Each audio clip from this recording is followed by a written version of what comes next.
When Jared Polis became governor of Colorado, he turned Colorado into a sanctuary state on May 28, 2019.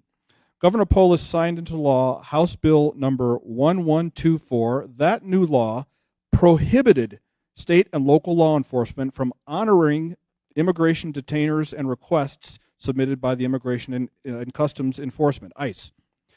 That prohibits law enforcement from holding criminal aliens already in custody until the feds can come and pick them up. How would you and your administration plan on working with ICE in addressing this issue? Well, do the exact opposite of what they did.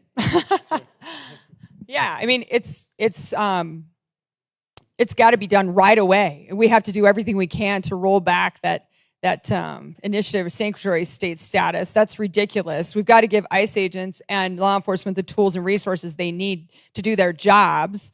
And we've got to talk to the people of Colorado about what's happening. It's not anti-immigration to stop that from happening. We want immigrants to come to our country and to our beautiful state. We want that. That's America. But bringing fentanyl across the border of Colorado is not how we're going to do that. So, Danny, I'll let you fill in the blanks, but it's got to be one of our first priorities. Yeah, and one of the things that you don't hear about the sex trafficking that's going on in the state. You know, these are children. You don't hear about that. You don't hear about the fentanyl. You don't hear about those things, and that's the impact. When our law enforcement has their hands tied and they're not able to do their job, this is the impact.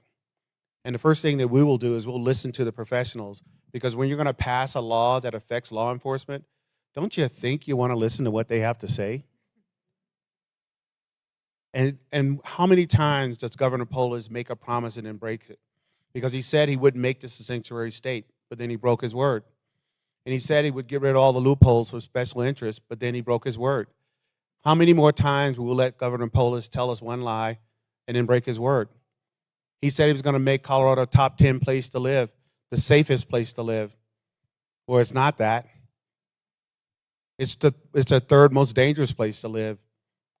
So at some point, there has to be accountability. And that accountability comes from the voters. And I don't really care if you're a Democrat or not. I don't care if you're a Republican or not.